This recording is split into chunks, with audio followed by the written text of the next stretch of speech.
के हो सच्चाई केन्द्र नेपाल? के क्रिस्चियन र सच्चाइहरू एकै हुन्? नेपालमा सच्चाइको सुरुवात कसरी भयो? यसका सैद्धान्तिक र व्यावहारिक पक्षहरू साथै विविध विषयमा आजको कार्यक्रममा हामी चर्चा गर्नेछौँ। जय मसीह अनि नमस्कार। क्रिस्चियन कुरा नेपालमा यहाँहरूलाई हार्दिक स्वागत गर्न चाहन्छु। म कमल प्रकाश सुनुवार।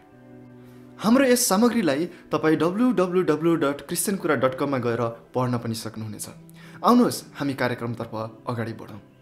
सच्चाई केन्द्र नेपाल, जसलाई ईश्वरीय मार्ग भजन मण्डल र सत्सङ्ग पनि भनेर चिनिन्छ भने आजभोलि यो सच्चाई नामले एकदमै धेरै परिचित हुँदै आइरहेको छ। नेपालमा तीव्र रूपमा फैलिरहेको यस समूहको मूल नारा रहेको छ, हिमाल पहाड तराई, कोही छैन पराई, सबैलाई समेट्ने एकमात्र सच्चाई। सच्चाई के हो त? सच्चाई के हो भन्ने विषयमा यो भिडियो पुरा हेरिसक्दासम्म यहाँहरूले धेरै हदसम्म थाहा गर्नुहुनेछ। तर त्यसभन्दा अगाडि सच्चाई के हो भन्ने विषयमा सच्चाई केन्द्र नेपालको अफिसियल वेबसाइटमा उल्लेख गरेको भनाइहरू यहाँहरूको माझमा राख्ने अनुमति चाहन्छु। यहाँ यसरी लेखिएको छ, सच्चाई शब्दको अर्थ सत्य हो। सच्चाई सकारात्मक सोचको ज्योति हो। जहाँ सच्चाई छ त्यहाँ सत्यको नै जित हुन्छ।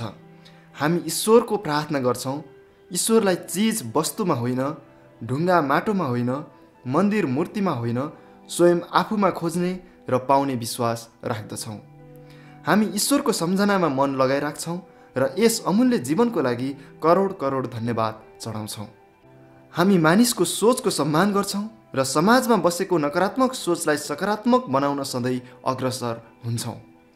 हिमालभन्दा पनि अग्लो सोच, विचार अनि मन बनाउनुहोस्। तुफानभन्दा पनि तेज जोस जाँगर राख्नुहोस्।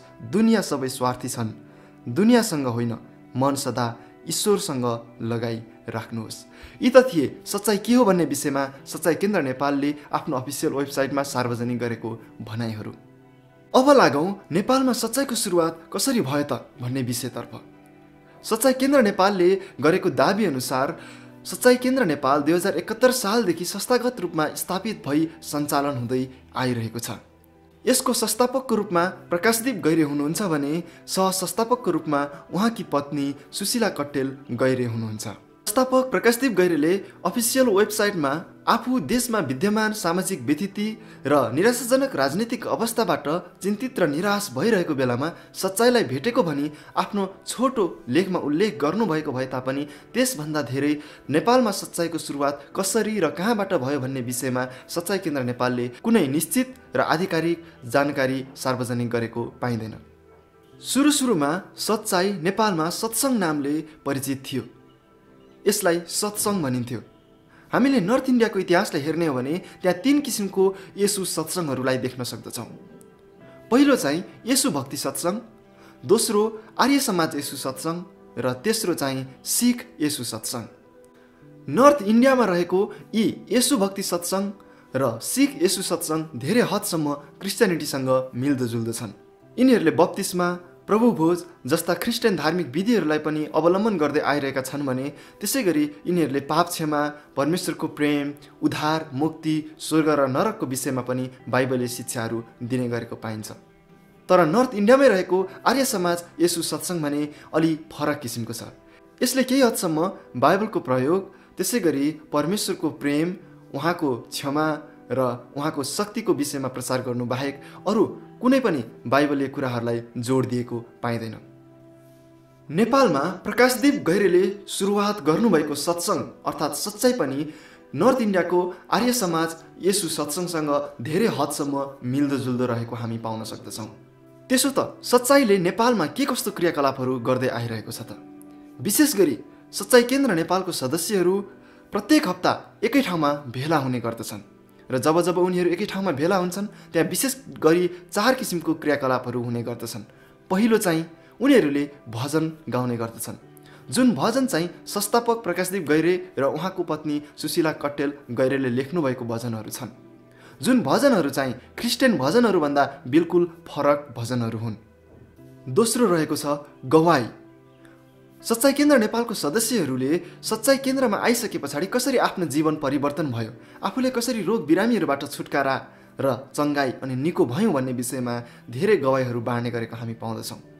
र यो नै सच्चाई केन्द्र नेपालको मानिसहरूलाई आकर्षण गर्ने एउटा मुख्य साधनको रूपमा रहिआएको छ। त्यसै गरी अर्को कुरा चाहिँ सच्चाइ केन्द्र नेपाल जब जब एक ठाउँमा भेला हुन्छन् त्यहाँनिर उनीहरूले प्रचार पनि गर्ने गर्दछन्। जुन प्रचार गर्दाखेरि उनीहरूले बाइबलको केही पदहरूलाई लिएर प्रचार गरेको पाइएको छ। यद्यपि उनीहरूले बाइबलको पदलाई लिएर प्रचार गरे तापनि त्यसको सान्दर्भिक व्याख्या भने गरेको पाइँदैन। बरु बाइबललाई आफ्नै इच्छा अनुसार आफ्नो अनुभवको आधारमा उहाँहरूले प्रचार गरेको कुरा र त्यसलाई अर्थ लगाएको कुराहरू हामी पाउन सक्दछौँ। अनि चौथो कुरा चाहिँ सच्चाइ केन्द्र नेपालले प्रार्थना र चङ्गाइको कार्यक्रमहरू गर्ने गर्दछन्। उनीहरूले प्रार्थना र चङ्गाइ चाहिँ येशू मसीहको नाममा गर्ने गरेको हामी पाउँदछौँ। यो येशू मसीह को हो त भन्ने विषयमा हामी केही बेरपछि चर्चा गर्ने नै छौँ। अब रह्यो हाम्रो मुख्य प्रश्न, के सच्चाइ र क्रिस्चियनहरू एकै हुन् त?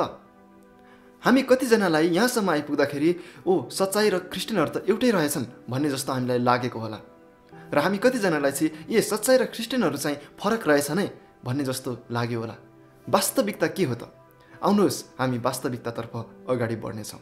सच्चाइ केन्द्र नेपाल आफैले पटक पटक हामीहरू क्रिस्चियन हौँ भन्ने कुरालाई इन्कार गरिरहेका छन्। उनीहरूले भनिरहेका छन् कि हामीहरू क्रिस्चियन होइनौँ। बरु उनीहरू भन्दछन् सच्चाइ चाहिँ सबै धर्महरू अटाउने एउटा समूह हो, अर्थात् सच्चाइ चाहिँ सबै धर्महरूको एउटा समूह हो। हुन पनि हो, सच्चाइमा गइसके पछाडि पनि मानिसहरू आफ्नो धर्म कर्मलाई निर्वाध रूपमा निरन्तरता दिन सक्दछन्।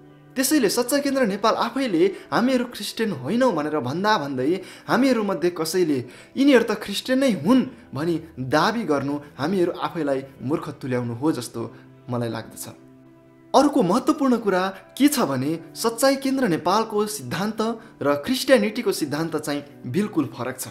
अझ भनौँ भने यी दुई समूहको सिद्धान्तहरू बिल्कुल विपरीत छ। हुन त सच्चाइ केन्द्र नेपालको सिद्धान्तहरू यो हो भनिकन सच्चाइ केन्द्र नेपालले आधिकारिक रूपमा कहीँ पनि उल्लेख गरेको हामी पाउँदैनौँ। तर पनि सच्चाइ केन्द्र नेपालको अफिसियल वेबसाइटमा सच्चाइ केन्द्र नेपालको संस्थापक प्रकाशदीप गैरेले लेख्नु भएको छोटो लेखबाट उनीहरूको सिद्धान्त के हो त भन्ने विषयमा स्पष्ट हुँदछ। पहिलो कुरा त सच्चाइ केन्द्र नेपालले पटक पटक येशू मसीह नामको प्रयोग गर्दै आइरहेको छ। यो येशू मसीह को हो त? वास्तवमा सच्चाइ केन्द्र नेपालको सदस्यहरू आफैले पनि येशू मसीह को हो भन्ने विषयमा थाहा नपाइकन यो नामको प्रयोग गरिरहेका हुन सक्दछन्। यो येशू मसीह भन्ने नाम येशू मसीह अर्थात् येशू मसीही भन्ने नाम जस्तो सुनिन्छ, तर यो बिल्कुल फरक छ। हो, क्रिस्चियनहरूले येशू मसीह अर्थात् येशू मसीही माथि आफ्नो विश्वास राख्दछन्, जहाँ येशू चाहिँ व्यक्तिको नाम हो जसको अर्थ हुन्छ परमेश्वरले बचाउनुहुन्छ अर्थात् उद्धारकर्ता। त्यसै गरी मसीह अर्थात् मसीहको अर्थ हुन्छ ख्रिस्ट अर्थात् अभिषिक्त जन अर्थात् राजा। तर सच्चाइ केन्द्र नेपालले भनेको येशू मसीह चाहिँ अलि फरक व्यक्तिको विषयमा कुरा गरिरहेका छन्। यस विषयमा हामी एकैछिनमा चर्चा गर्नेछौँ। अब लागौँ सच्चाइ केन्द्र नेपालको अर्को सिद्धान्ततर्फ। उनीहरूले भन्दछन् कि आत्मा र सच्चा मन ईश्वर हो। सच्चा मन भन्ने शब्दलाई हामी याद गरौँ। आत्मा र सच्चा मन ईश्वर हो। तर क्रिस्चियनहरू यसको ठिक विपरीत विचार राख्दछन्। क्रिस्चियन सिद्धान्त अनुसार परमेश्वर चाहिँ मन हुनुहुन्न, उहाँ चाहिँ व्यक्ति स्वयं हुनुहुन्छ। परमेश्वर चाहिँ व्यक्ति हुनुहुन्छ। अर्को चाहिँ सच्चाइ केन्द्र नेपालले भन्ने गर्दछ त्यहाँ दुईवटा ईश्वरहरू छन्। एउटा चाहिँ मानिसले बनाएको ईश्वर र अर्को चाहिँ मानिसलाई बनाउने ईश्वर। तर क्रिस्चियन सिद्धान्त अनुसार त्यहाँ एकमात्र परमेश्वर हुनुहुन्छ जो सृष्टिकर्ता परमेश्वर हुनुहुन्छ। अनि सच्चाइ केन्द्र नेपालको अर्को सिद्धान्त अनुसार जहाँ शान्ति छ, जसको मन शुद्ध छ, जसको हृदय सफा छ, त्यहाँ ईश्वर हुनुहुन्छ। तर क्रिस्चियन सिद्धान्त अनुसार जहाँ परमेश्वर हुनुहुन्छ त्यहाँ शान्ति छ, आनन्द छ, त्यहाँ पवित्रता छ। अब लागौँ सच्चाइ केन्द्र नेपालले प्रयोग गर्ने येशू मसीह नामतर्फ। यो येशू मसीह भनेर कसलाई भनिरहेको हो त? प्रकाशदीप गैरेको लेखमा त्यहाँ स्पष्टसँग लेखिएको छ कि अन्तमा यस संसारमा सच्चा येशू मसीहले राज्य गर्नुहुन्छ अनि त्यो सच्चा येशू मसीह चाहिँ तपाईँ हामी स्वयं हुनेछौँ। अर्को शब्दमा भन्नु पर्दाखेरि सच्चाइ केन्द्र नेपालको सम्पूर्ण सदस्यहरू चाहिँ सच्चा येशू मसीह हुन् भनिकन प्रकाशदीप गैरेले आफ्नो लेखमा भन्नुभएको छ। उहाँ आफै सच्चा येशू मसीह हो भनिकन उहाँले भन्नुभएको छ। त्यसै गरी सच्चाई केन्द्र नेपालको सबै सदस्यहरू पनि सच्चा येशू मसीह हुन् भनिकन उहाँले लेख्नुभएको छ। तर क्रिस्चियनहरूले प्रयोग गर्ने नाम येशू मसीह चाहिँ हामीहरू होइनौँ। येशू मसीह चाहिँ अर्थात् येशू मसीह चाहिँ उहाँ स्वयं परमेश्वर हुनुहुन्छ। हो, उहाँले अनन्त राज्य गर्नुहुन्छ। हामी उहाँको अनन्त राज्यमा उहाँसँगै उहाँको सन्तान भएर उहाँको उत्तराधिकारी भएर हामी त्यहाँ रहनेछौँ। तर हामी कहिले पनि येशू मसीह हुने छैनौँ, किनकि उहाँ परमेश्वर हुनुहुन्छ। हामी उहाँको सन्तानहरू हौँ र हामी उहाँको राज्यमा हुनेछौँ। यदि हामी येशू मसीह हुन्छौँ भनी हामी भन्छौँ भनेदेखि यो क्रिस्चियन सिद्धान्त अनुसार सरासर ईश्वर निन्दा हो। त्यसैले यी सबै धर्म सिद्धान्तहरूद्वारा पनि स्पष्ट हुँदछ कि क्रिस्चियनहरू र सच्चाईहरू चाहिँ एकै होइनन्। आशा छ यहाँहरूले आजको यस भिडियोबाट सच्चाई केन्द्र नेपालको विषयमा अझ धेरै कुराहरू थाहा गर्नुभएको छ। आजको भिडियो यहाँलाई कस्तो लाग्यो कृपया यहाँहरूले प्रतिक्रिया जनाउन सक्नुहुनेछ। त्यसै गरी हाम्रो च्यानललाई सब्सक्राइब गर्नुभएको छैन भने क्रिस्चियन कुरा नेपाललाई तपाईँले यही समय सब्सक्राइब पनि गर्न सक्नुहुनेछ। अनि हामीलाई फेसबुक पेज क्रिस्चियन कुरा नेपालमा फलो पनि गर्न सक्नुहुनेछ भन्दै फेरि पनि अर्को कार्यक्रममा भेट हुने आशाको साथ अहिलेलाई भने बिदा माग्न चाहन्छु। हस्त, जय मसीह, नमस्कार।